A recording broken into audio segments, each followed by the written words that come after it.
Hello there.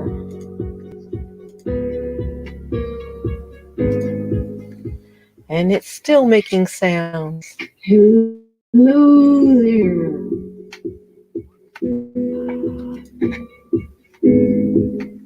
And it's there we go. What I do is pop out the chat from YouTube and bring it over to StreamYard because I can see everybody there. Blessings, everybody. I love you. I love you. I love you. Hey, Keto Sling. I love you. Mwah. You did awesome today. I am so very proud of you, Sling.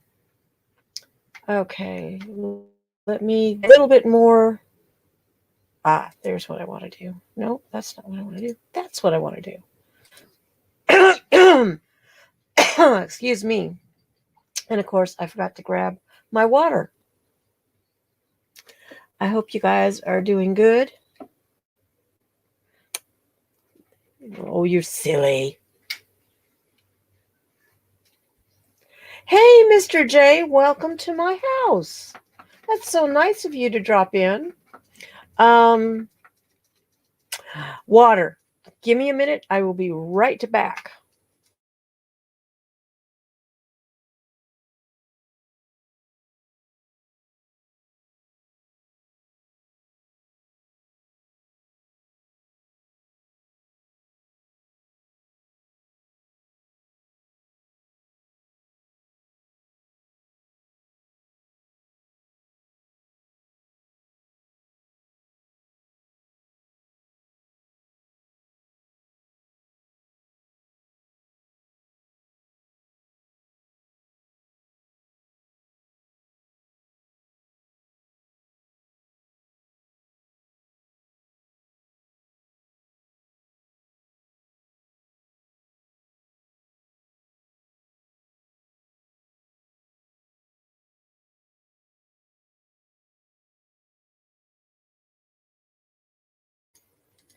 And I'm back.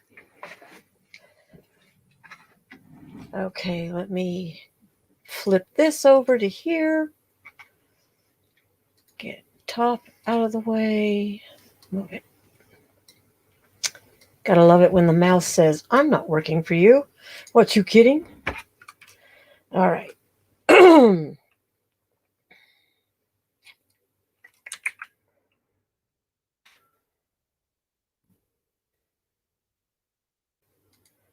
Okay, I went ahead and pinned the link. Uncle Paul is supposed to be coming by to come up and chat. And of course, Sling, you're welcome to pop up too if you like, or play crossing guard in the chat. Whatever you want to do is fine with me. Let's see. So tonight, I put down one of Grandmaster Chokokui's. That's a mouthful.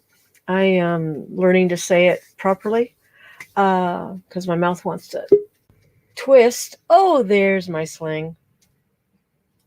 I'd be honored to come up, but dang, I gotta post things while I'm listening, and I'm here talking to you, so I may have my cam off.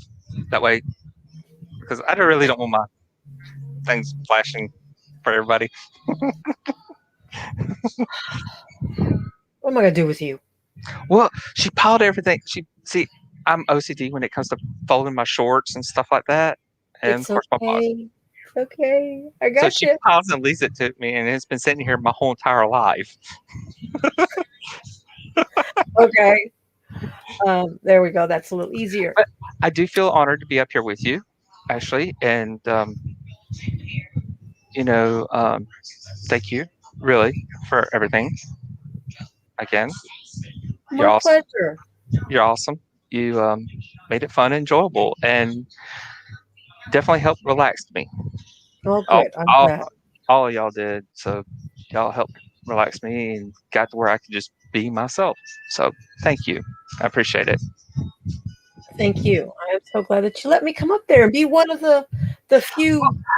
I felt honored actually having you. I actually felt honored having you up there. You and Paul. I felt really honored. I mean, y'all do so much, and y'all are there constantly for me and everything, and um, y'all y'all just being there for me all when I need you and stuff. So of course vice versa. I try to be there for y'all as often as much as I can. You know how it is when you got a family, you got a wife, kid, and other stuff going on. It's kind of hard to make every single thing. It is, but I try. Well, I you do did try. great, and I'm so happy for you. I think that the children down here are going to be asleep for a little while, which will be good. I have so much to share. I am so excited. I mean, The class was just like the bomb.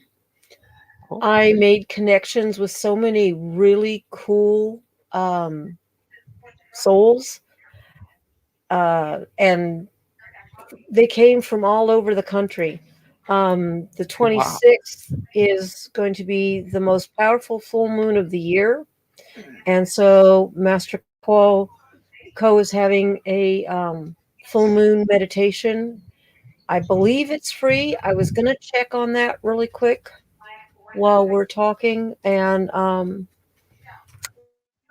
uh, let's see.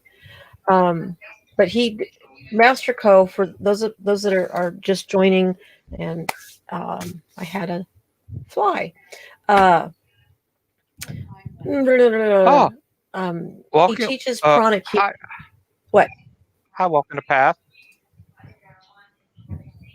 There you are. The link is pinned at the top.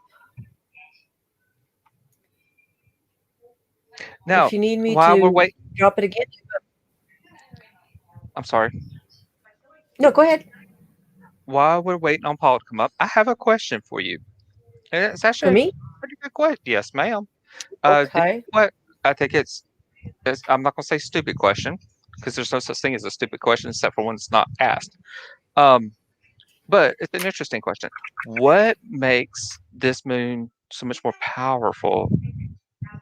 Is what The I would like to know. alignment, the time of the year, the way the other planets are interacting with it. Now, is it also? I was going to ask you this. Um, being could it be closer? Is that what makes it? Would be if it's closer? Would that make it more No, powerful as well? it has to do with alignments. Okay. The way, because so like when we were talking about, you know, sun signs, right? Capricorn, Cancer, Gemini, etc. You Yes, ma'am.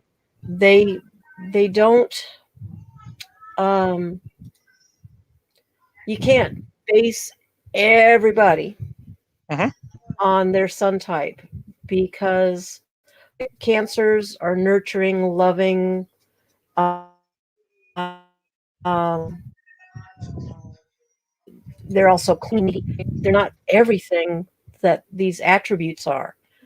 Um, and then there are the aspects, depending on what planet is where in your chart and how its energies intersect with other planets. Um, so, like for myself, um, if you divide a wheel into 12, their houses, 12 spokes. Well, Right. I got you. but anyway, the ninth house sits directly straight up above, Hmm. and my ninth house is ruled by Aries. Well, everybody think of Aries as the god of war. Aries people are fiery, which is true. And there's, they can be hot headed or be passionate or, extremely focused. They Yeah. can be raging mm, butt heads. Um, Hmm. and Sounds like then me. I have a planet sitting inside that ninth house. So it's being filled with the Aries energy. And the planet happens to be Mars, which is ruled by Aries. So guess what? What's It's like that? a triple whammy, because I've got Mars has the Aries energy, and Aries giving Mars more oomph. But it's in my house of spirituality, of higher learning, and so it could be higher education, it could be law, but for me, it's my spiritual path. And so there's my deep seated passion into that. But I mean, it's just, I'm trying to, in a very, few words, or well, few minutes, seconds, give a breakdown on something that really would take, an hour or two. And I guess we could do that sometime, uh, probably on Coffee, Tea, and Solas, do a chat on uh, That would be people's interesting. charts. Yeah, We I would send it because I would like to know exactly about the Geminis, because I know Geminis usually are lovers, and but they also can be deceitful as well, where they can Yep, twist things. So yep. that's what I've heard. But I'm Well, interested. they can be two-faced because it's the Yes. twins. So they can have ulterior motives. They can show one side and then the other. It's like Pisces. Pisces, they have to watch out for uh, um, addictions, especially things with alcohol, liquids, Pisces, and water. And so, people that might have a strong Pisces influence in their chart could become alcoholics, or have problems with keeping, with weight because of water retention. And so, there's all kinds of aspects. It's not just fluff. I mean, way back when, I'm talking thousands of years ago, Hmm. astrology was a science. And trying to explain to people, if you remember the old Christmas carols, right, and the three wise men, Hmm. and they were called the Magi. Well, the Magi, magicians, Hmm. the three kings. There's two stories to it. There's the three kings who left everything at home to go follow the star. Well, in order to follow the star, they had to be knowing where the star was in the sky, what that star meant. They had to have been an astrologer. Correct. And then the other story is that it was the three kings sent their magi, their wise men, because that's what magi meant, was wise men. But that's where we get the word magician from. Interesting. I definitely um, to end this topic right now. You can get on with yours. Uh, it's very interesting, and I think that would be awesome. I would definitely love Well, to listen to that. it would not be something that we could do like in just an hour. So I would recommend us doing it, over a course of, days, weeks, whatever. And there's a really cool site called Astrodest. Hmm. I think you can get to it by astro.com. I don't Okay. remember. Okay. But Oh, if you search, I'm putting it in there, Astrodest, uh, you can do a free chart and print out the chart to see where the houses are, where the alignment is with the planets. yes, ma'am. Um, and what you need to know what time you were born. If you don't know the time, um, but like maybe you were a night baby or a day baby, then you could give a guesstimate, and Astro it DS usually chart. blocks it. Got it. And then you need to know where you were born. So, like if you were in this town, Santa Monica, California, Okay. uh, I pretty much Burbank, know everything, so yeah, okay. Okay. Cool. and that's all. That's really all you need, and of course the date. And Yeah. AstroDeist will save it for you, and it's free. And then we can all spend time going over each of the houses. There's 12, and each house represents something. And if you look at a chart, it has a horizon, dead Mhm. center, going straight across, kind of like the line between us and Paul. Mhm. And so what is below the line is what's internal. It's our inner workings. It's what makes us, you know, inside our hearts and our souls and our psyche and everything. And what's above is what everybody else sees. Right. So you may have something that you glean towards or lean towards, that's below the horizon, but you show a different aspect, like out in the public, or so it's a really interesting thing. I am blessed. I have an astrologer for a husband, Hmm. so he's done astrology since I think he said he was like 15, 14, and he's 68 now. I think 68. Wow. So he's very Yeah, he's knowledgeable. yeah. And then he did his time in seminary, which is what I call it. He did his time. He graduated with honors and degree, and I think it was either in ancient languages or ancient religions or something. And I wanted Yes. to go to seminary because I wanted to get a hold of those books he had. I mean, you name it. It wasn't just Christian stuff. There was religions from all over the world that he was able to look at and study. And so he wrote some of his papers on those. Awesome. He got to be a pastor, but for personal reasons, he refused his vows and walked away. Didn't like what he saw, Hmm. and I asked him. I said, "So if everybody else gets to learn what you did, and they get to see the exact same thing, then how is it that they buy into this malarkey, lock, stock, and barrel?" He said they buy into the party line. Hmm. And so that's for another topic. I'll just give you one thing. He told me the term sin was made up and was added later. It didn't exist. The word that they decided to translate into sin and give you this notion of original sin was imperfect or imperfection. And I don't Hmm. remember the word, but the same thing. Like, I hate that "thou shalt not suffer a witch to live." I always, as a kid, for some reason, I hated that thing.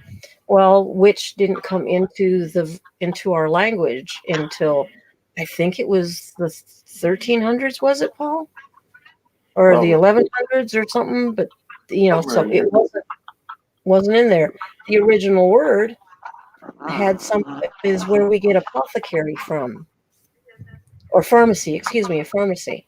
So it could have been pharmacist. It could have been pharmacy, pharmacopoeia. Um, so you know, it's got manipulated throughout Hmm. history. I mean, there's Especially three. when translating from one language to another, it definitely Yeah. because some words cannot be translated in other words, so they have to get another word to replace a translation word. Well, it's like, I know we're off subject, but um, yeah, everything happens for a reason. Yep. Um, like I said, with sin, at that time, the concept of what the word has become these days did not exist in the minds of those people. That was not their intention. They didn't have a word to describe that thought because they didn't think that way. Right. And I've tried to explain to people, in order to really understand your books, whatever they are, whichever version, you really have to go back and look at the original texts translated from the original language in a reputable, translation.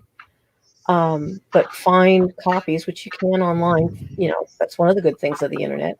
You can find the original language, Aramaic and Greek, and get it translated through whatever, somebody. I think there's an Aramaic.org. Hmm. A lot of time, I think that's the one I go to. But and you also have to think about it. The people at that time, what were they going through? It was written for them at that time. There was no concept of this world, the one that we're in, our experiences.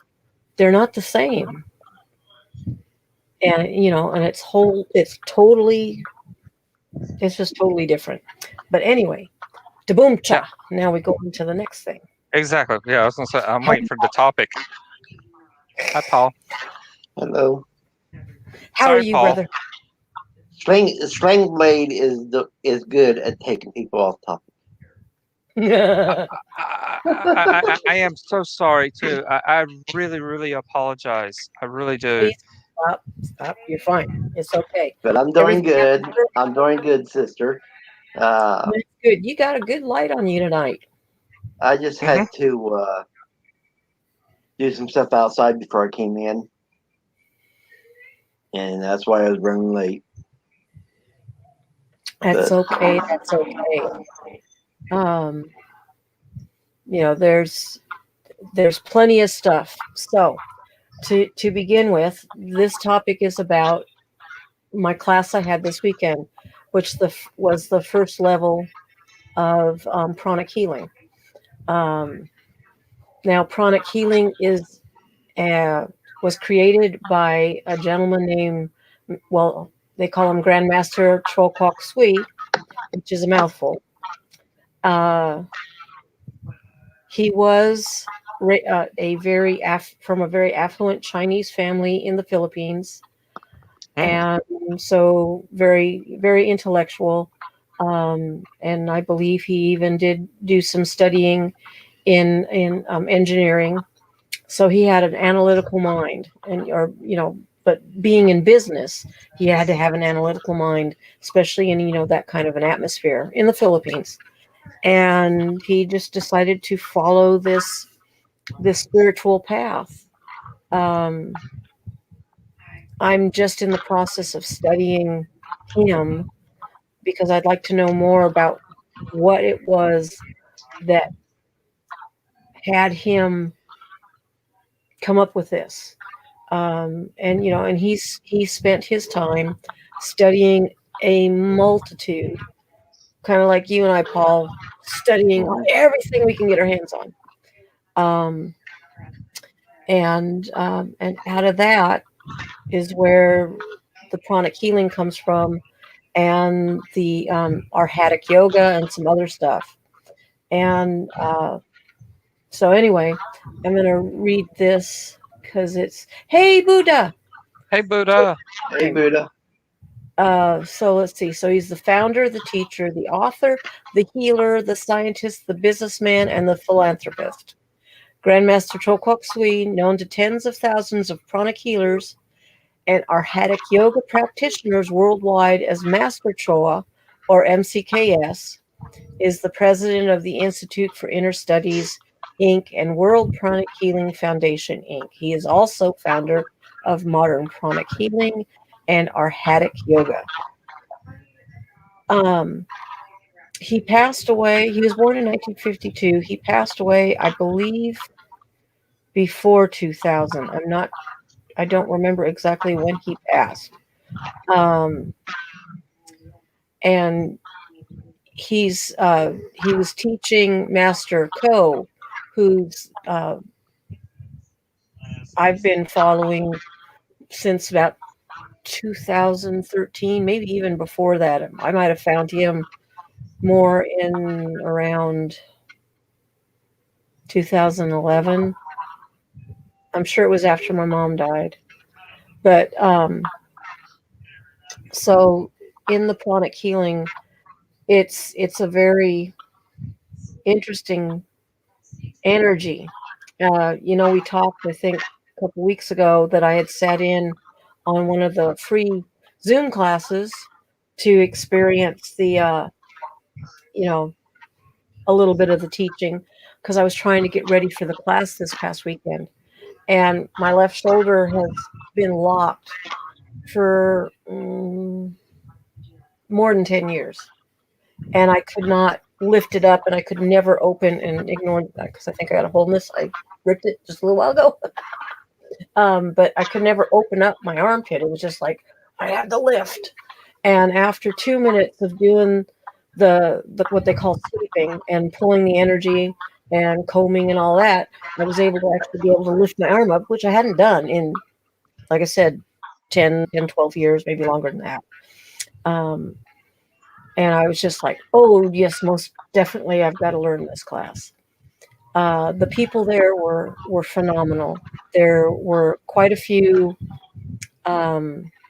counselors, you know, life coaches of different types, psychotherapy, uh, psychiatrists, psychologists, just a whole slew of different folk.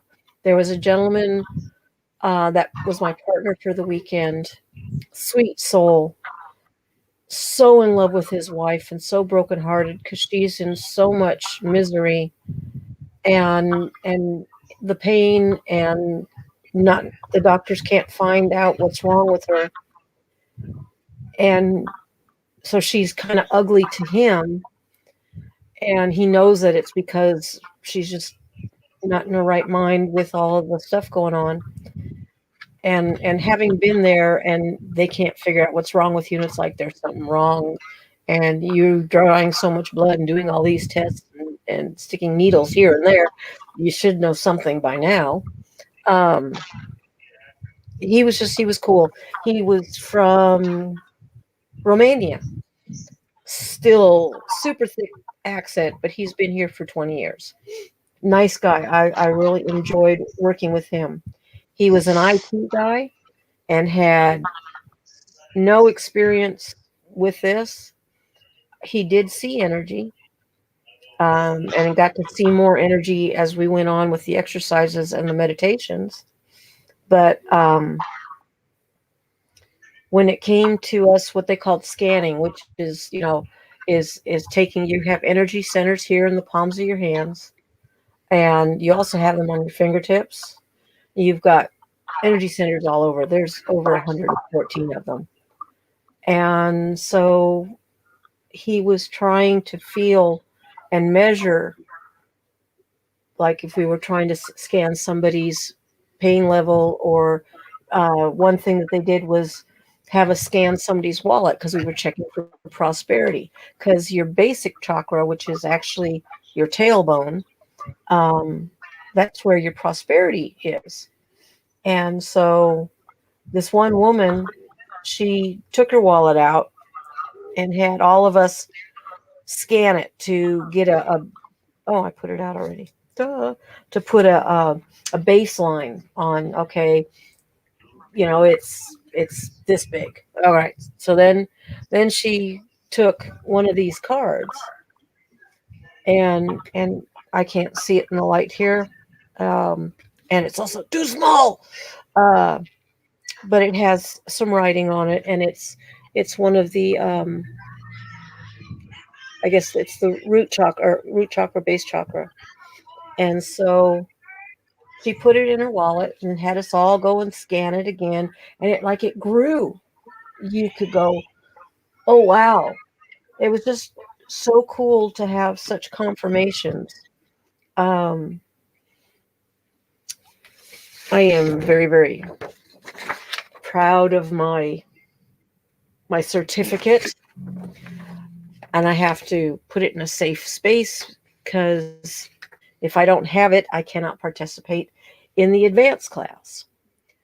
And there are so many classes. This thing is so finite structured. Even after a certain level, I think it's in the Arhatic yoga. I'm not sure which part, but you have to, they don't even want you to take notes. You got to like memorize everything, because they don't want anybody else getting a hold of it. So there is a certain level, once you get to a certain level, where it's very secretive. Think of ninjas. You only can learn a little bit of judo, taekwondo, whatever. I'm just coming up with names at the moment. But when you really get into it, then, it's all secretive. So that was really cool. What, baby? Back in the original, your druids was the same way. They memorized it. They taught person to person. They did not believe in writing nothing down.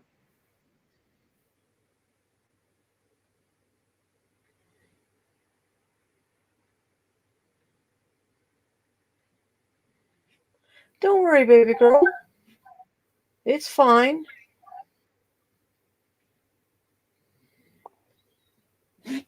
I don't understand that, Buddha. Same with me and I'm ugly, mom. My mom? What? I'm sure there's a typo in there. Master Ko is with a C. His name is Stephen Ko.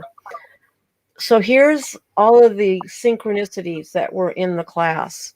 One of them was that Master Ko, who has been with Master Chua for 30 some years, he started when he was 24.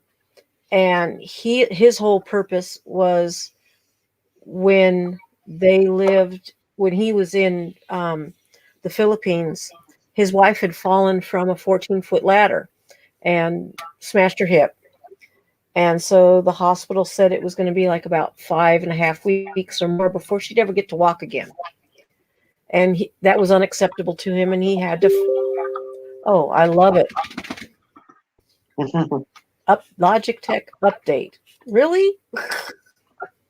Right in the middle of this. But anyway, so because his wife got injured, he sought an alternative. Now, he was an engineer, so his mind was very, cut and dry. No ifs, ands, or buts. No.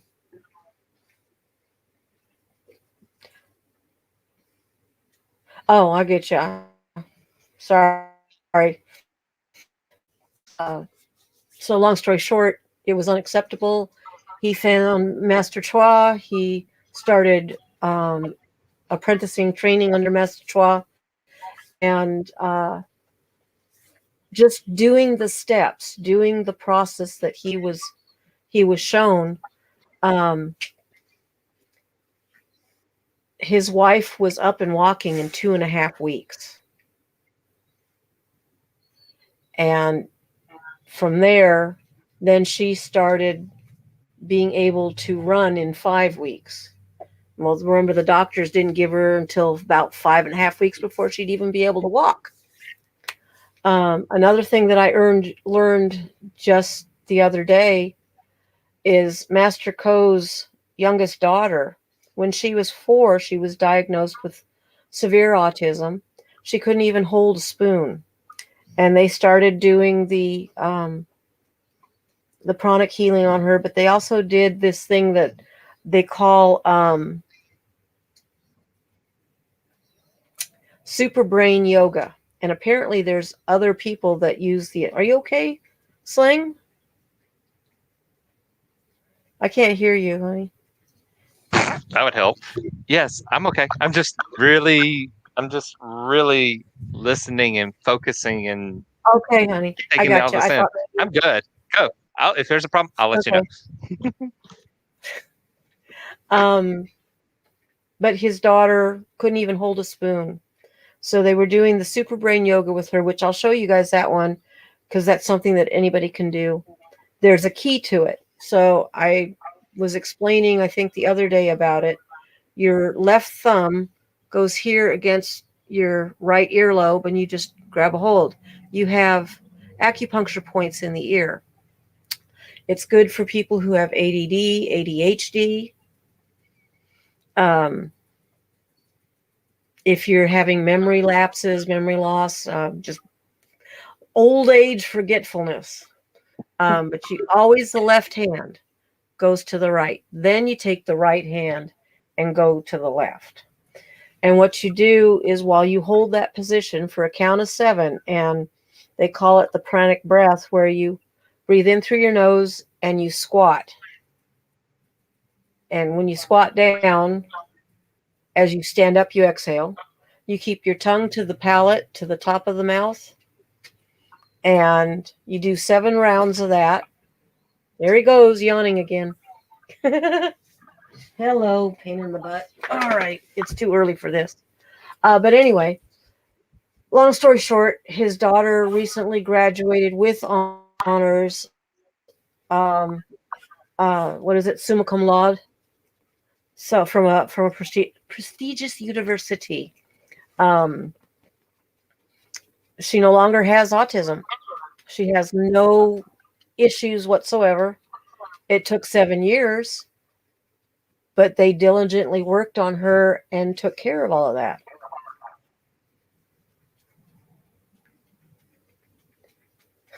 Sling. So that was really cool. Me 3 listening. I like that. Sorry, my wife brought me a treat. Ah. And It's you are a pain in the tush. Nate Ice. Well, You're lemon buffering a little bit. lemon juice, frozen lemon ice. Yeah. I love it. I gotcha. But I'm enjoying this. Keep going, please. It was very amazing just this whole weekend. The class, they have centers all over the United States. They actually have them all over the world. It is very tightly run. I believe India or the Philippines, I don't know which, is like the main hub of it. And so they keep everything very, very tightly controlled. It's like it's this way or that way, and that's it. There's no other which way or what. But you can look it up. You can go to, I believe it's World Pranic Healing. I'll find the actual names and post them. But you can go and you can find out if there's a center near you. You can then go ahead and see about, like, they do free healing in places. So, by being there, you can observe, at least you can see some of it. There's the part that's the mental aspect of it that you don't get to see. Like there's, Paul, so much about colors. And so we know that colors affect things. And you, young man, are being a pain in the butt.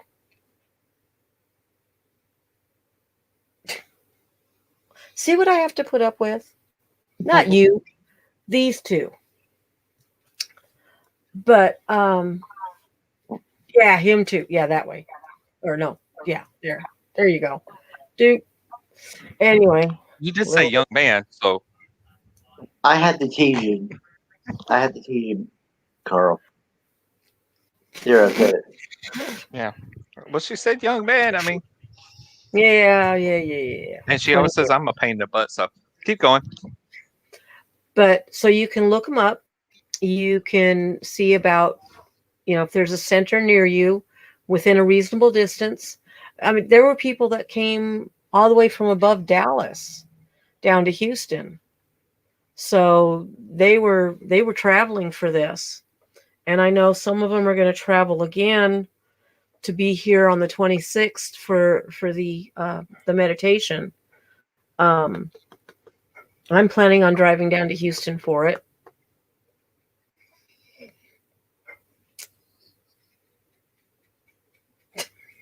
Gosh, she's a thing.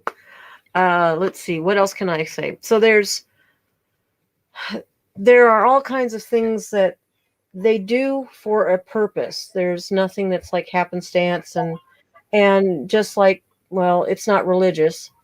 There are a couple things that they tell you once you start this path that you need to not do anymore. Like pork should not be eaten, and not because of any religious aspect of it, but because of the energy of it, and that the energy interrupts our energy and it causes problems. The other one was eel and catfish. So those 3 things were foods that you should. Yeah, I know. Sorry. I don't eat catfish, so that I'm safe. I love a good Boston butt. Oh, come on. I like catfish. I love Boston butts. Well, what I would think is, if we can clear water and we could probably do a little energy clearing on the food before we ate it. It's like in Reiki, we energize the food and stuff. Mm-hmm. So, that's something that I will have to toss to the teacher and ask her, but yeah, it was pork. Got your breath, child. Pork, the eel, and the catfish. Those were the three foods. They weren't saying you have to be a vegetarian to do this or anything like that, but those were three that you should not eat because the energy is disruptive to our energy. It is bad for us. So it's like, okay, I'm not a fan of pork anyway. And I do like eel though on sushi. So Me that too. might I love eel on sushi. um I and like then let's see. I like southern fried catfish. I kind of figured you would. Yeah. You're such a Yankee Southerner. Now, see, if it's so bad for our energy, why is it I feel so good after I eat that That's pork sandwich? over there in your hole. Well, that's your mental emotional thing because your mental emotional. It's like, ooh, yes. It's like having a thing of ice cream and going ooh afterwards, and then the next day it's like, oh, why did I eat that? I've had a few of those moments. Um, they had I think things he like froze. I think everybody's freezing. this. This is something else freeze I up. picked up, which I guess if I turn it that way, it won't. That's I cool. believe this is the uh, Saint Francis of Assisi, which they use Master Cha, and Master Ko use extensively in their meditation, in the meditation of Twin Hearts. And you can do a search on YouTube for Twin Hearts Abridged, and you can find, the meditation. There's an 18-minute one with Master Ko. There's a 19-minute one I found today. It's also Master Co. I didn't listen to see what the difference was. And then there was a 33-minute one, I think it is, with Master Chua. And that one's interesting because Master Co, 10 years ago was very smooth, slow, and easy. Now he's very quick, fast, gets in there, dives in, and dives back out. And just the contrast of him before, and then you listen to Master Chua, and Master Chua is so and it's like, okay, I could go to sleep just listening to him talk. um so it's definitely a cool journey. um there were angels in that room when we were working, and it was cool.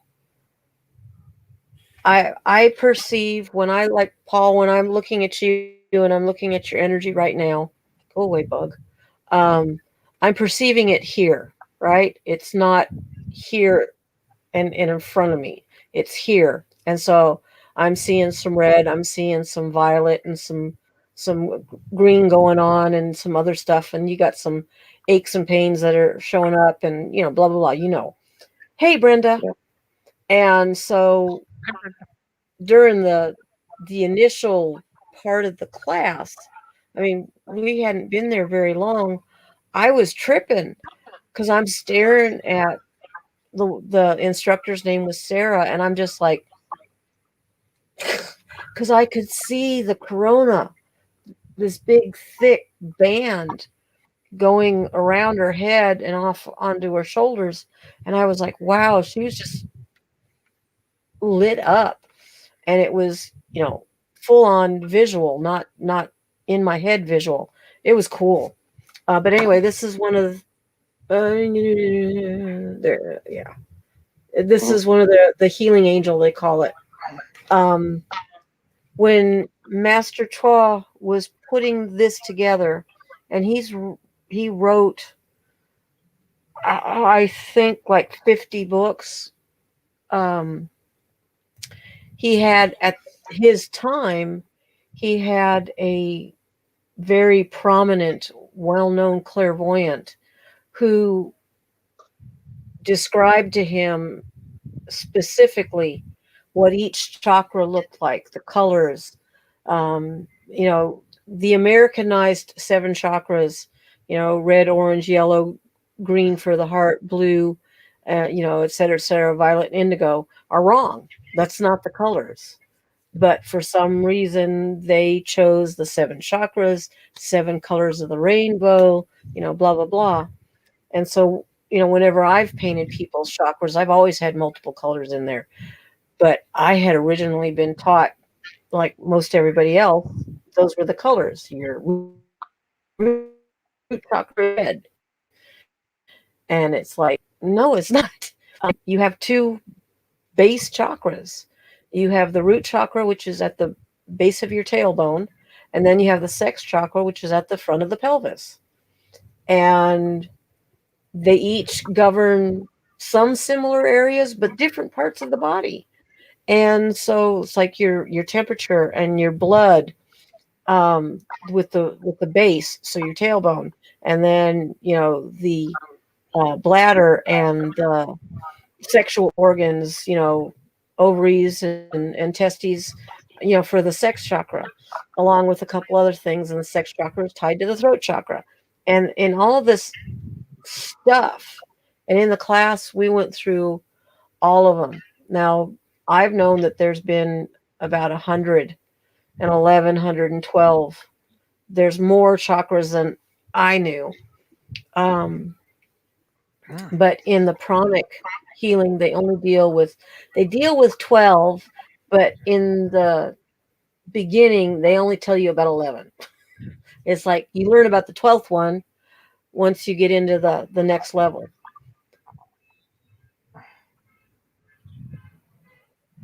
Okay. Somebody was honking.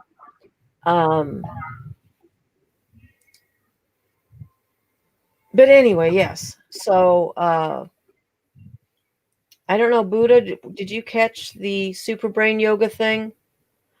For people who don't have strong knees, what you can do is like stand beside the bed, and when you're standing up, you inhale as you sit down on the bed, and then stand up and exhale, and then sit down on the bed, and you're inhaling down.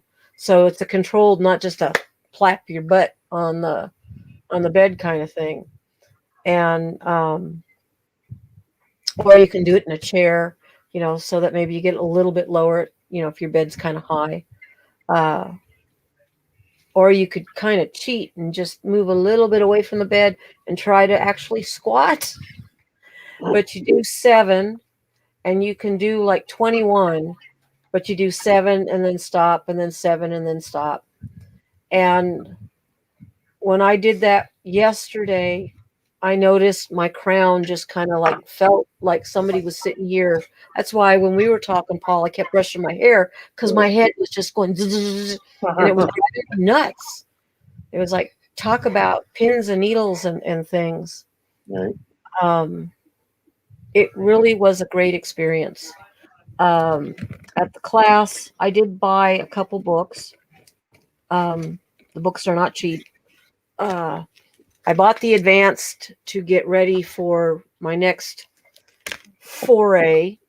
I did not buy the beginner one because I figured I was there. But I may next month go ahead and buy that. They gave us a handout, and it's got the healing angel on it, and that's Master Chua. Okay, that's Master Chua. There we go. And that's the healing angel that they did.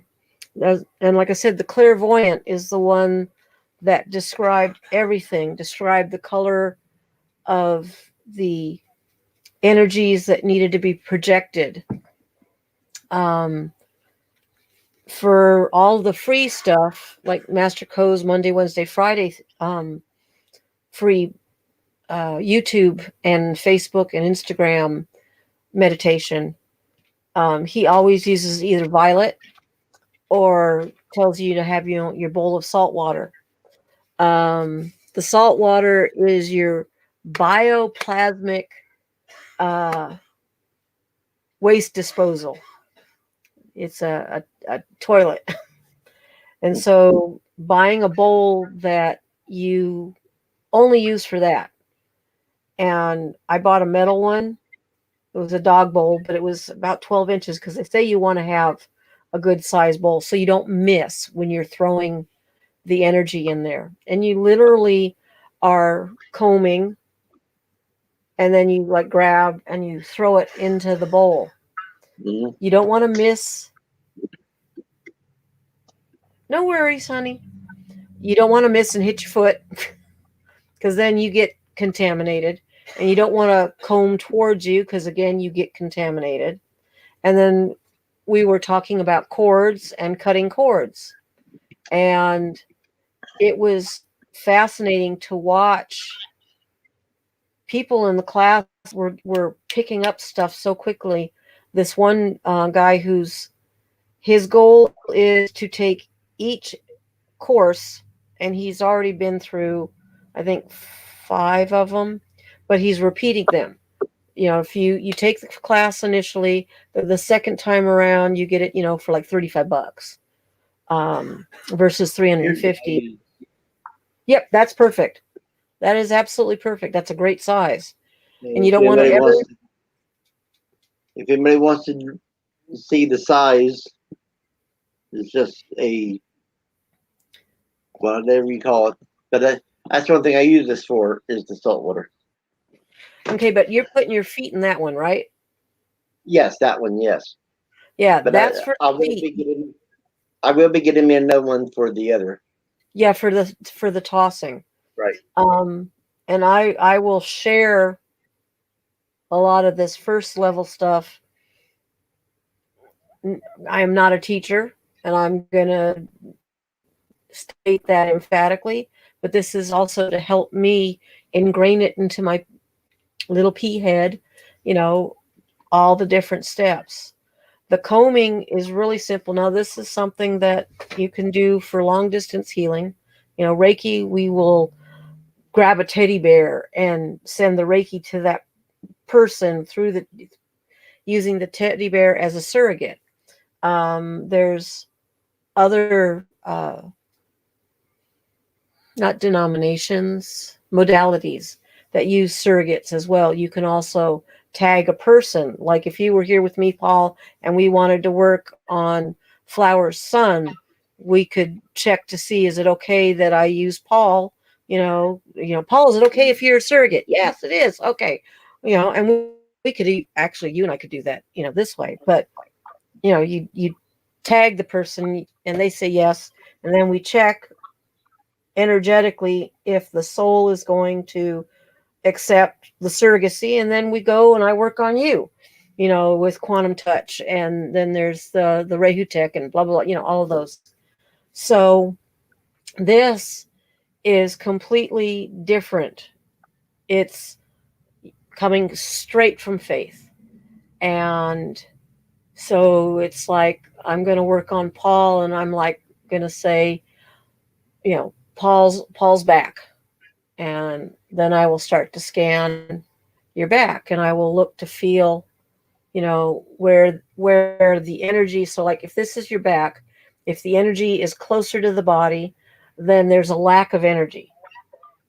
But we look for that baseline. Let's say it says it's right here, that's where your energy should be. And yet I get to your spleen and it's here. It's like, okay, so that's lacking energy.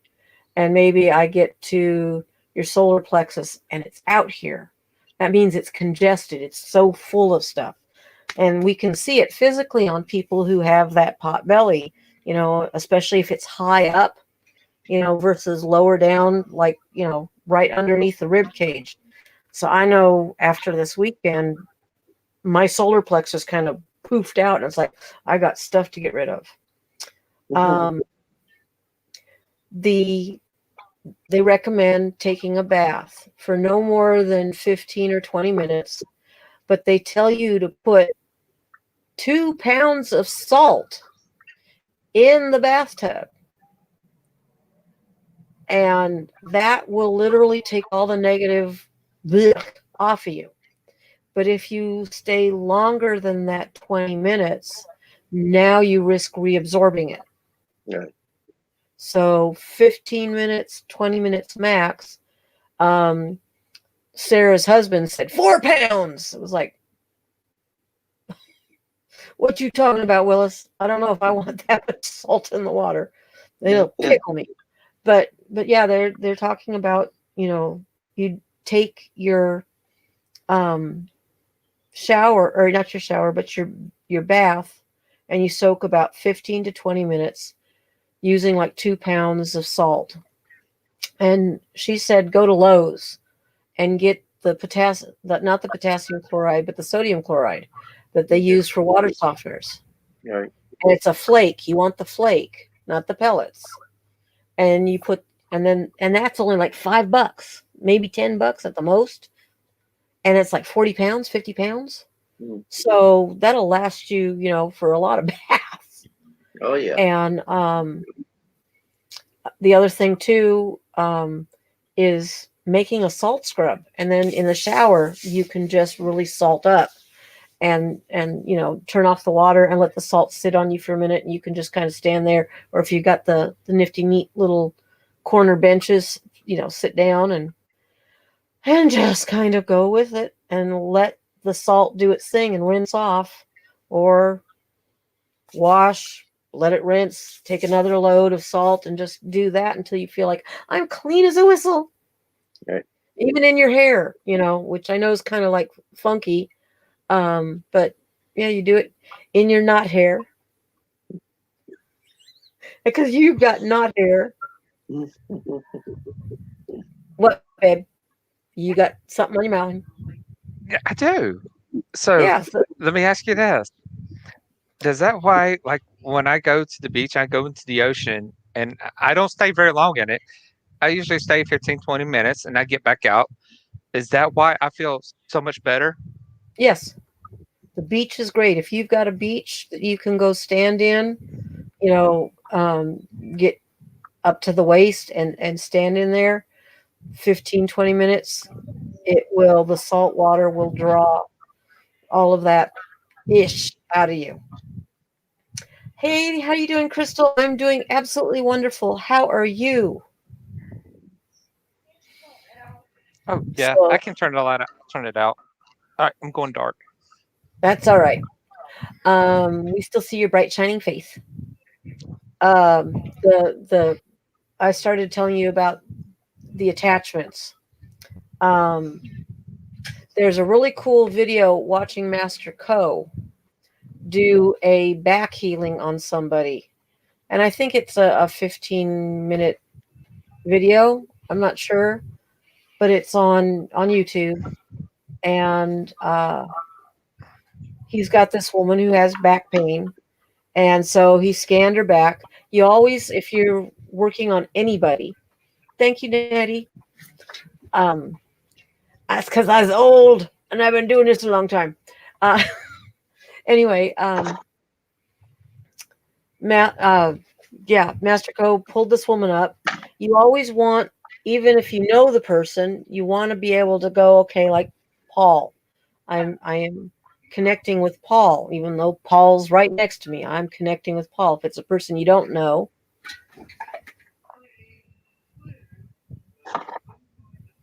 Epsom salt is not the same. Epsom salt is magnesium, which is great for muscles, but it's not. It does not do the same thing that Hey, Ashley. regular old sodium chloride. Hey, Ashley, blessings, sweetheart. Yes. So knowing the person's name, speaking their name, that's why I asked for Brandon's name earlier to work on him, which I'm going to do some more in depth because I was so caught up getting ready. That's also why I always tell people Epsom salt is not salt when it comes to this kind of stuff. No, it's not. It just doesn't do the same thing. And I wouldn't use Himalayan salt for this. One, Himalayan salt costs too much, and it doesn't have as much sodium chloride. It doesn't have much, as much sodium. It's got all the other minerals in there too. So it's good old cheap table salt. And getting it from Lowe's or Home Depot for minuscule and you want the flaked sodium chloride for the water softeners. And then just grab that, I guess buy one of those, those rolling dog food bins that have the lid, and hold like a 40-pound bag of dog food, fill that with all the salt. And then anytime you need to, just grab a measuring cup of a 4-cup measuring cup and put in a load of 2, 3, or 4, and then 15-20 minutes in the salt water and just let it all go. I got a couple of those, one for dog food and one for the chicken food. Oh, cool. What else? We didn't talk much about food, but I'm going to go back to, because I was getting sidetracked. In Master Ko's video that I was telling you about, where she's working on this woman's back, he scans her and scanning her back and checking for things. And he does the general sweeping and some stuff. And then he checks in with her and has her, on a scale of 1 to 10, 10 being the worst, 1 being, whatever. She gave a number. He went back and did some more work. And then he had her just move forward, try to bend as far forward as she could. And thank you, Ashley. You're such a sweetheart.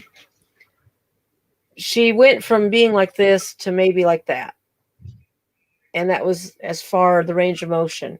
He worked on her again, got her to come forward a lot more, but she did it so slowly, she was being guarded. So then he checked some more and he found cords. And to see him literally go in here and pull, and he'd pull it out, and he'd feel how high and big and everything, and then he'd grab and he'd pull, and so he just kept pulling, and he'd pull it out, and he'd get to a spot, and then he'd cut it and throw the end into the salt water.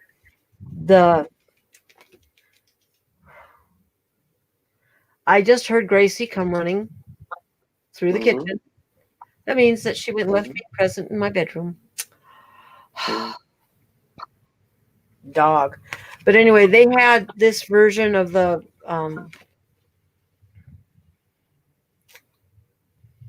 St. Francis of Assisi prayer up on the wall. And I was watching Trey, this one guy, working on somebody and pulling, and he would cut, and then he'd take and he'd throw it like that. And I'm like, who are you throwing it at? Because I figured maybe he recognized that it was an attachment from somebody in the class, and he was throwing it back at the person, because that's something you can do, is throw it back. You can attach it to their third eye or the ajna, and just like, that's you, stick it over there. But he kept throwing it, and I asked him, I said, who are you throwing that at? And he said, up there they've got this in a big giant, well, you can't even tell because I'm bigger than that now, but it was like probably about 2 feet wide, maybe a little bit more, by 3 feet. And so he said that they throw it there. If they don't have a bucket right handy, then they'll throw it, or if it just is so much that they will stick it there onto the prayer. And it was just cool to watch that and to see how they would pull, and the people in the class were amazing because their intuitions all opened up. They realized when they were working on Nick, because he started breaking down and crying because of his worry for his wife's health, and that he loves her so much, and she can't eat and she shakes. And of course my medical stuff comes up, and it's like, that's a B1. If her nervous system is being affected, she's not able to eat, that's B1. If she's acting like her nerves are raw, that means there's been no myelinization, and blah blah. But anyway, he just went to pieces. So then Trey got up there and started working on him and found a hook, and so got to a point that could not pull the cord any further. because a lot of times you can pull that cord out and you can see how dark the energy is, which tells you that it's old, that it's been there for a very long, long time. And he just said, I can't pull it out. And then he, tried to tell Nick to breathe and whatever. And somebody else said, he made that hook. He's not yet ready to let go. And so we talked about it. And that was what the whole problem was, is that he was going to have to be able to let go and not let his fear of losing his wife interfere with his ability to do this. His whole reason for this class was to save his wife's life. And so, and I thought that was just amazing, because that was technically Master Ko's whole reason for learning it, was to heal his wife. And I'm still gobsmacked to find out that his daughter, was so autistic that she could not hold a spoon at 4 years of age. And then they started doing that super brain yoga along with all of the other stuff. And now there's no sign of autism. She's perfectly healthy. She graduated from university summa cum laude. And, it's like, wow. I have gotten to witness this make huge differences. Sometimes it's like that, and other times it takes a few tries, or just over a longer period of time, because, you may have had this issue for decades, and you can't expect decades to disappear with a snap of your finger. Right. Same thing if you go the medical route and a doctor works on you, other than cutting it out. And the thing is that, our energetic bodies, any disease, doesn't matter what it is, starts out there. And it can be a thought that you have held in the back of your mind that works its way in until all of a sudden it embeds in your body and becomes that disease. I have somebody who I keep telling her, she swears she's got cancer. And it's like, you don't got cancer, but you're gonna. I got news for you. Oh, well, I diagnosed myself and, I went online and did it. It's like, you're constipated. If it was a polyp, number one, you wouldn't be so blocked unless it was a large mass, and your belly would be distended, and it's not, and it's just, yeah. I'm not a doctor. I can't diagnose or prescribe. But, yeah, so knowing that our thoughts actually contribute to our conditions, whether it's depression, whether it's insomnia, whether it's anger issues, whatever, there's thoughts. And it could be dietary problems, addicted to certain foods, alcohol, just flat out unhealthy, whatever, diabetes, Yes, there's a medical condition for it, but it starts out here in the energy. That's why if you've ever seen Kirlian photography, they can take an image of a hand, cut off the finger, and still see the finger there of the energy. It still shows up. Sweetheart, don't worry about it. Love you. Be safe.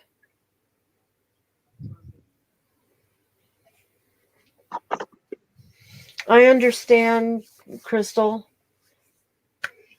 Bless you, Buddha. Anyway, so watching your thoughts, if you are self-aware, you stand a better chance in anything you do. Right. Instead of that knee-jerk reaction, oh, you said what? Boom. It's like you have a choice. The big thing that Master Ko presses upon everybody is, you are not the body, you are not the mind, you are not the feelings, you're the soul. It's like You go driving your BMW, you're not the car, you're the driver. You go flying the airplane, you're not the plane, you're the pilot. You know, pilot your boat around, you're not the boat, you're the captain, you know, or the driver or whatever the hell they call. Skipper. Yeah. So, I mean, there is a gap, and it may be like, got to find it in there. But the more you work at thinking and being aware, the bigger that gap gets. So you have the thing that you are reacting to, this space that gives you the opportunity to choose. So if somebody cuts you off, you can knee jerk reaction, flip them off, say a whole slew of words, and then where are you at? Or you can pause for a minute, kind of think, well, they must have an emergency. Whatever, bless you. Hope you stay safe, because otherwise that cop up there is going to get your ass. Right.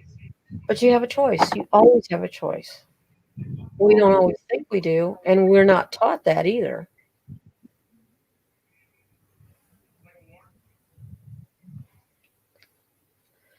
Gotcha, Crystal.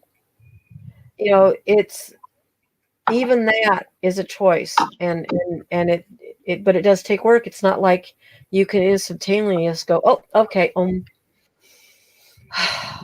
you know, I've been watching my thoughts for probably 20 years. So I at least have more awareness about what I'm going through. It's like when my brother died last week. My first reaction was like, no. And I just kind of sat there in silence. And then I started to kind of feel my way around, you know, because I still have no answer to this day. Donna hasn't told me when the funeral is. I know that she was talking at the funeral home last week. I think it was Friday or Saturday. No, Saturday, I think. I don't remember what. I mean, I'm still in the dark, but I sat here for about 2 days trying to figure out, am I angry? What am I angry for? Am I angry because I told them over a year ago he was going to die if they didn't stop doing what they were doing?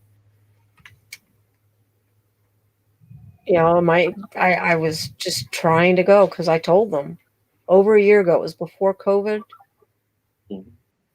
And before that, well, during COVID, they came down here and we went and ate, and she was giving him nothing but processed carbs. It was macaroni and cheese or mashed potatoes or something like that, and some other just high carby food.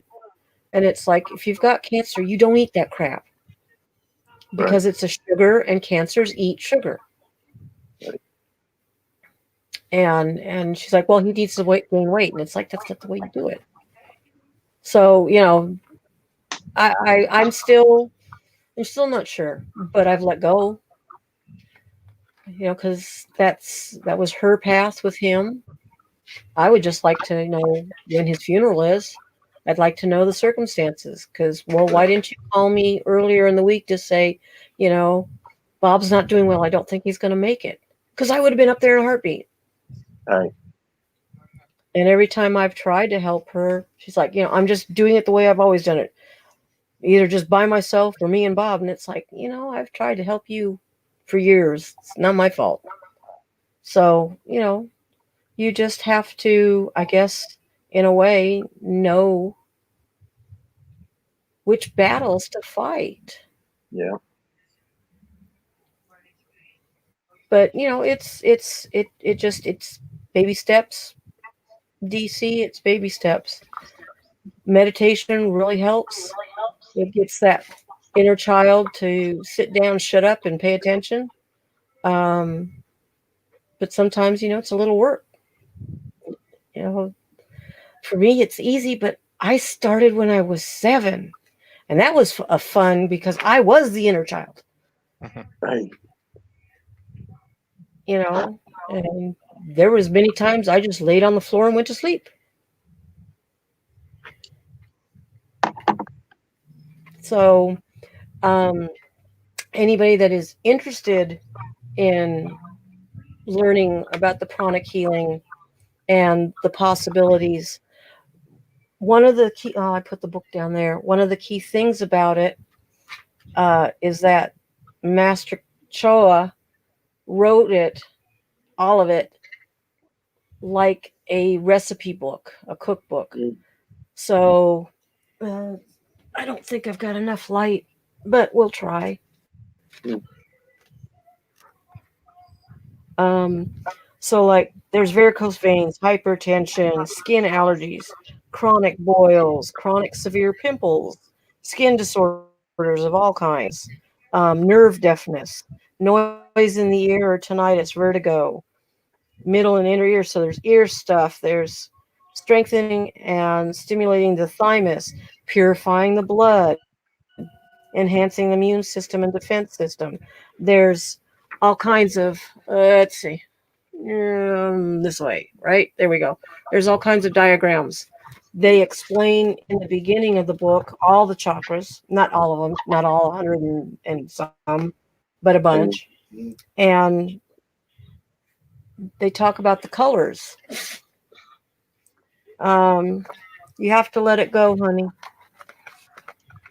They talk about the chakras at the energy points, and it's just it's flipping wonderful. Master Choa did extremely detailed diagrams on everything.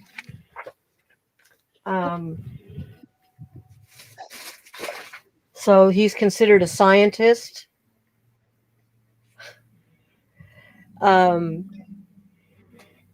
Nettie, shame on you. But no, it is. It's very easy to follow. It's just learning the basics. I was gonna say it's pretty written. It's pretty well. I was gonna add, because this question was actually, well, not really question, but pretty much a lot wrong with Nettie was, it's pretty much written for pretty much in very layman terms where anybody can understand it. Okay, so here's the forgiveness technique. This is for you, Divergent. I'm going to read that to you in a minute. There are chronic exercises, physical exercises, that they gave us. There we go.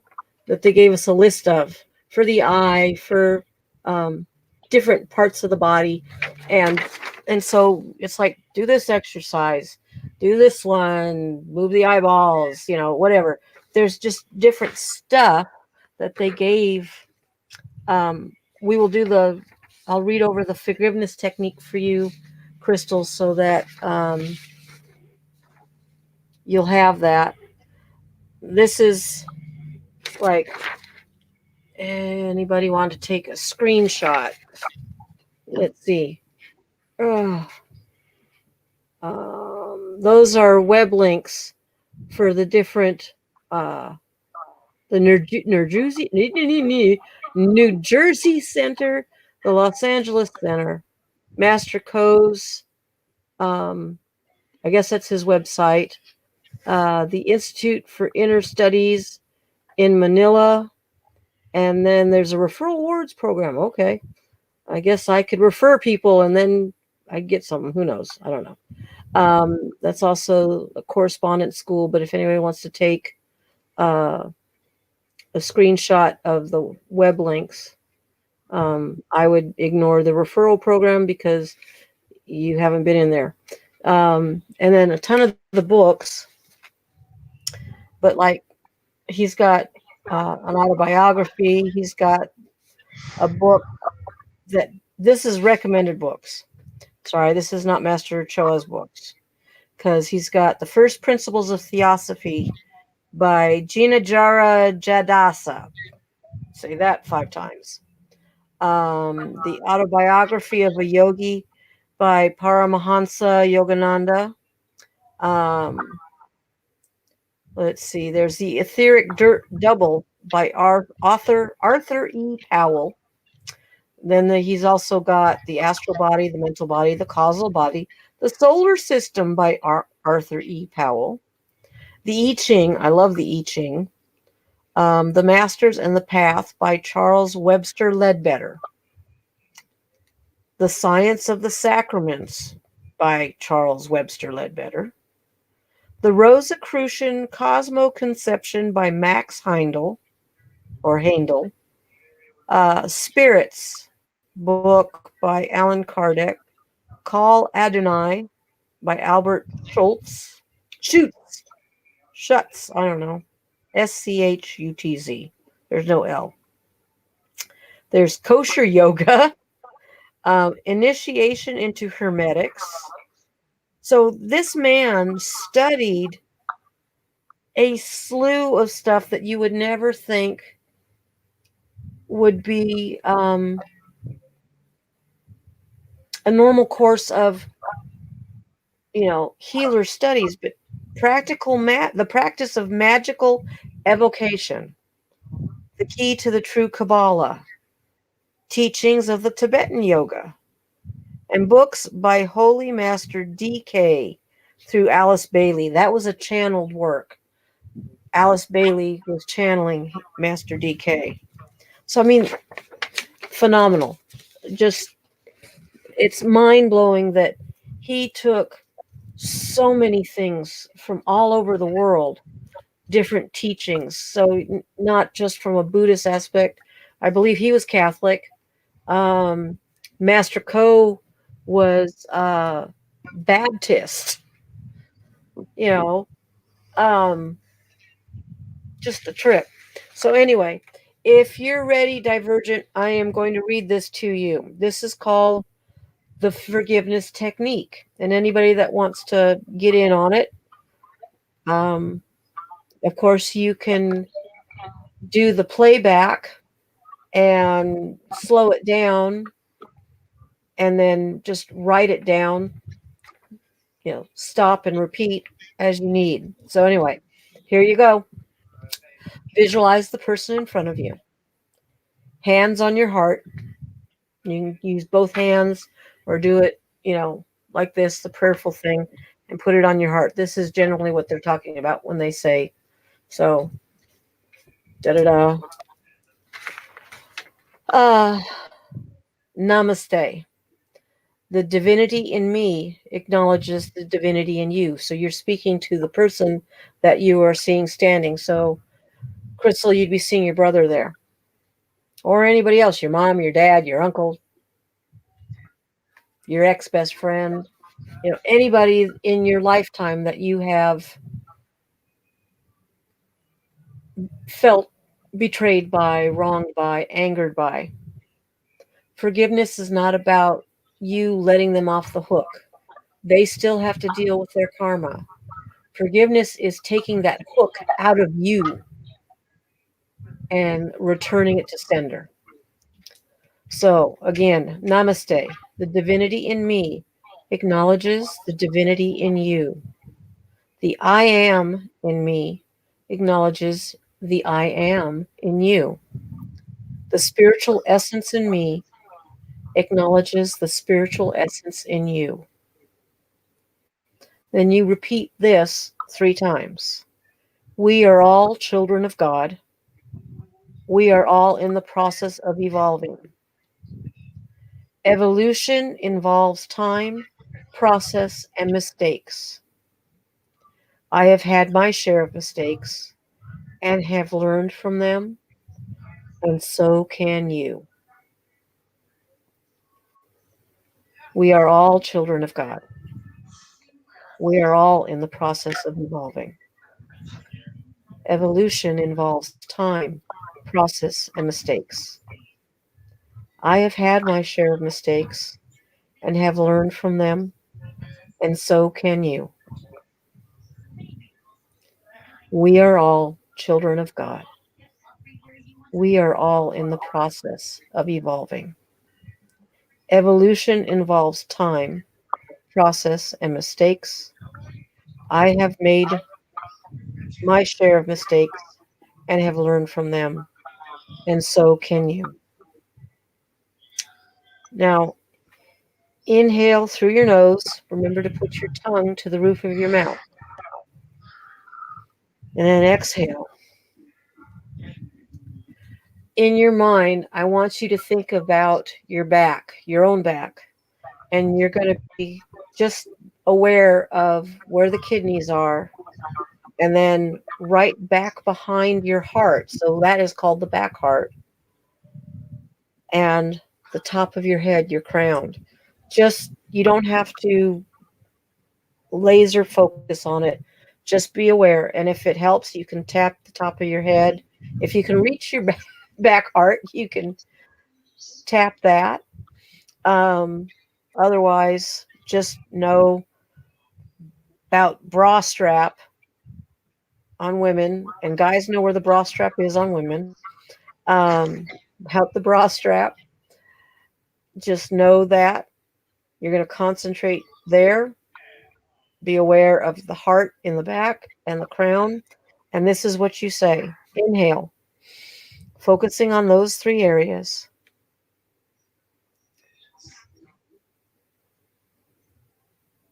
As you exhale, you are completely forgiven.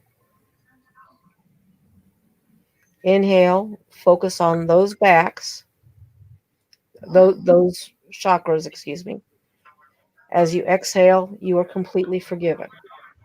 And then one more time, inhale deeply and hold on to it while you focus on the back heart, and the crown. You're exhaling anger. You're exhaling with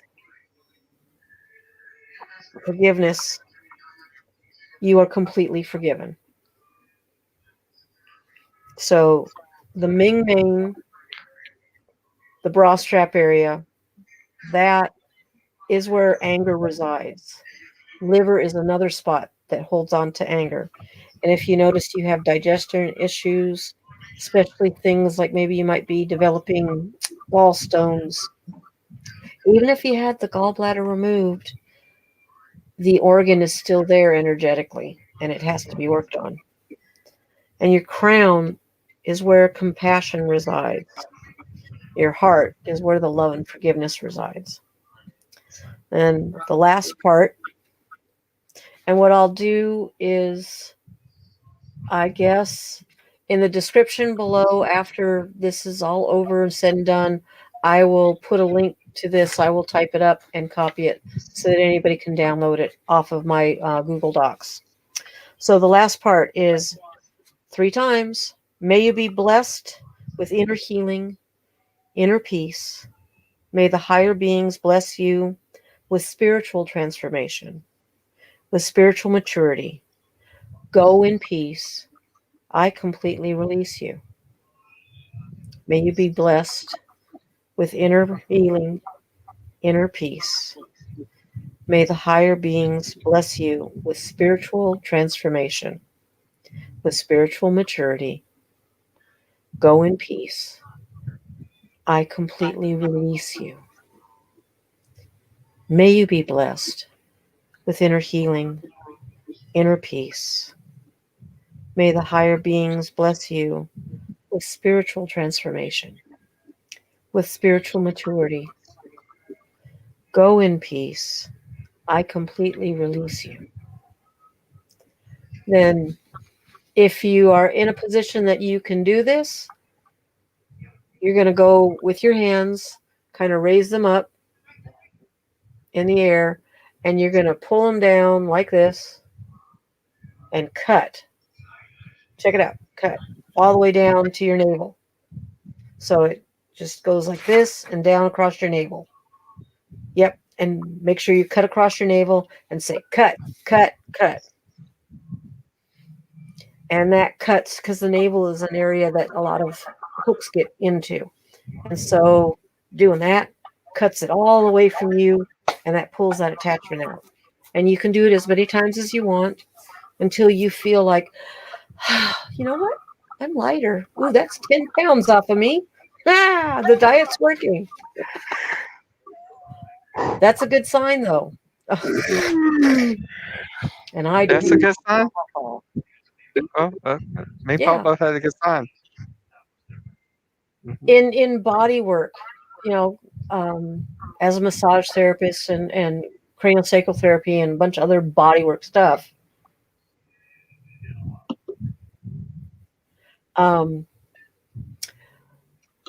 we pay attention. Like if I'm doing something on somebody and all of a sudden their stomach gurgles, that's a release. If they, that's a release. It's letting go. On. I guess I got a lot to release. Oh, sorry. Yeah, okay, you may do it. I'm sorry. But that is a great way to know that, I'm letting go of stuff. If you have to swallow all of a sudden, you're not drinking anything, but it's like, I need to swallow, just automatically do it. That's another sign of release. That means that your body is letting go of issues in different parts of the body. And on that note, drink, drink, drink. I want to teach you guys a really fun little trick. So water retains memory. Hello, I saw that flicker. If you take your water and you put it between your hot little hands, and actually the first thing you always want to do is kind of rub your hands together, and you're going to press the palms, center your palms. It's about right there. It's kind of where the two fingers. So press. I always do a clockwise. I know it doesn't, maybe it does look clockwise on the screen. I don't know.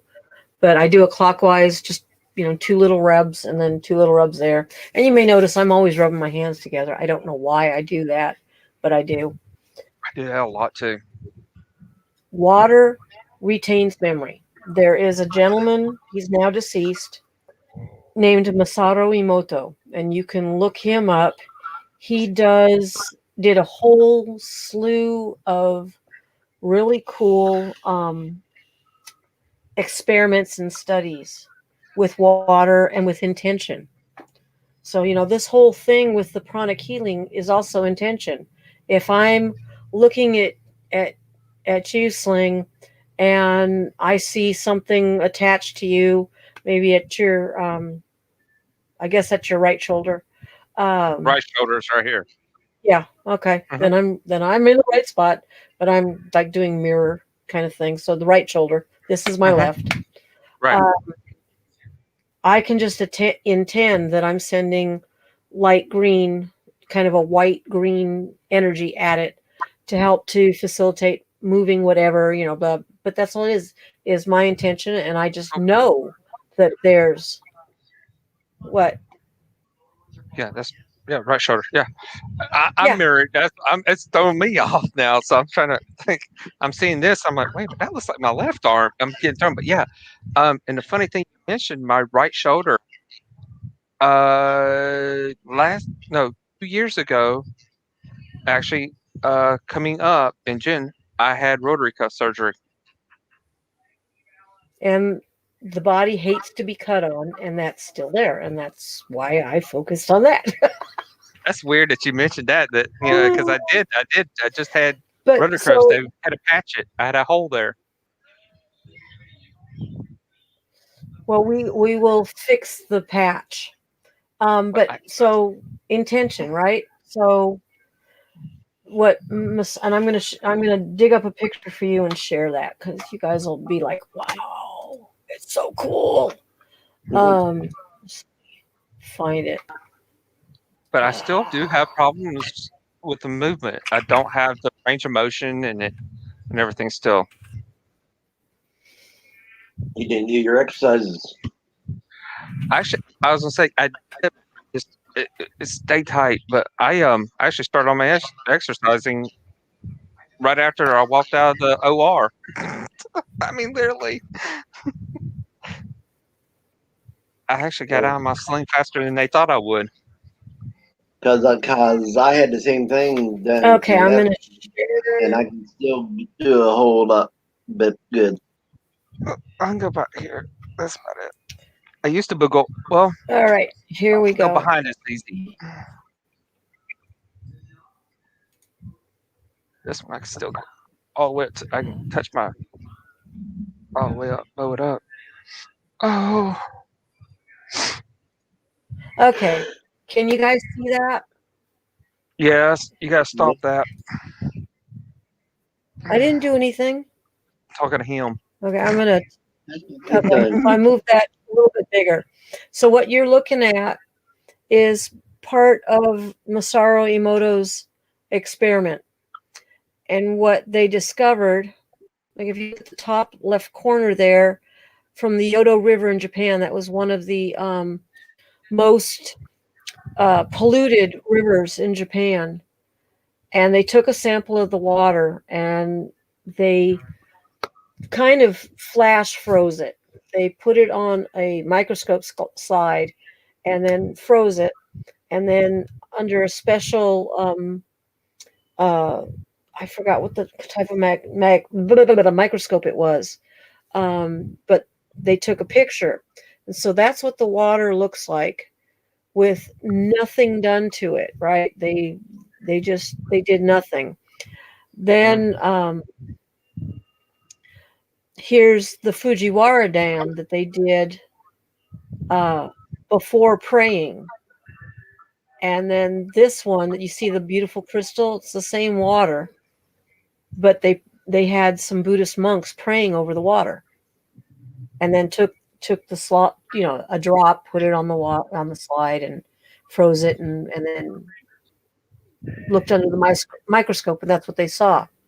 This one here, this beautiful crystal, that's spring water from looks like Yasui Mountain Spring in Japan. The one below it here, this is the word thank you. They just kept saying thank you to the water. And that's the crystal that formed. This one here was taking a bottle of water and they taped on it love and appreciation. And everybody would send love and appreciation to it. Look at how beautiful that crystal is. And then this one is Beethoven's Music Pastoral.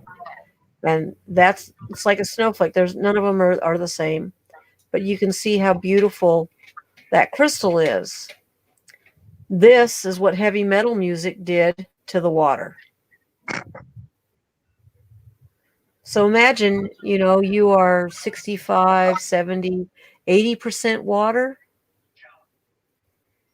If you're listening to heavy metal music, you're doing that inside your body.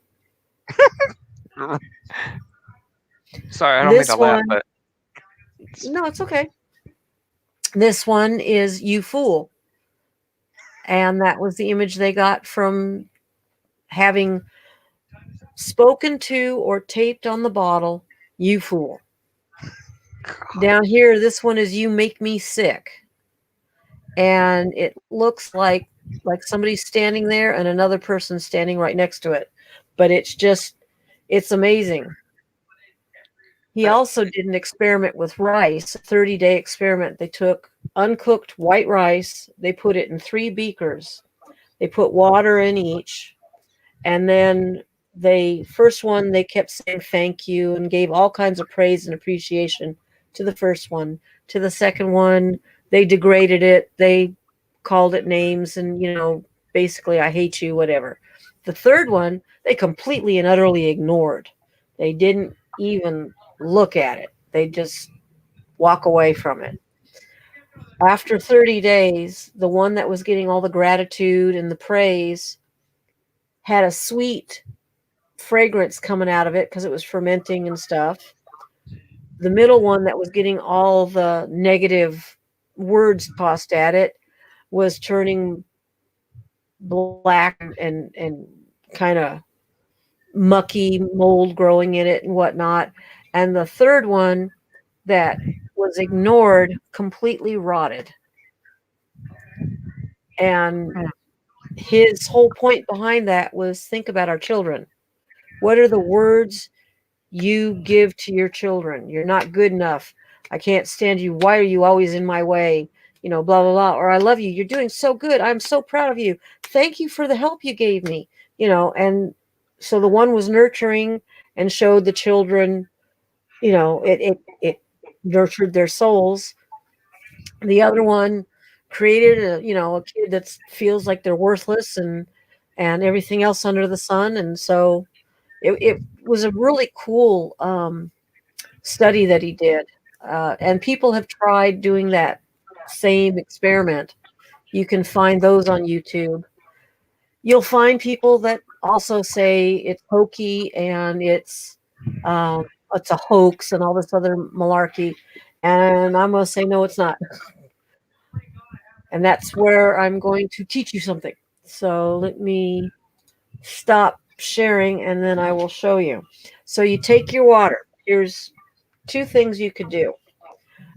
Well, actually, there's more than one. You could tape on like a bottle of water. If you put your water, like your cup, tape words on it like glowing health, happy, love, joy, whatever you want to put on there, and just tape it on there. Cover it up really good with some clear tape.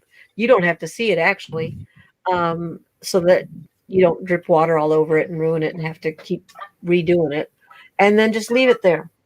And every time you fill up your water, while the cup sits there, it becomes energized by your words. You can speak the words to it. And like, I love you, and drink the water. Holding it in your hands and just intending that I'm sending a whole boatload of love and joy, prosperity, health, whatever, you know, good humor. That slings, there he goes. He was froze for a second. But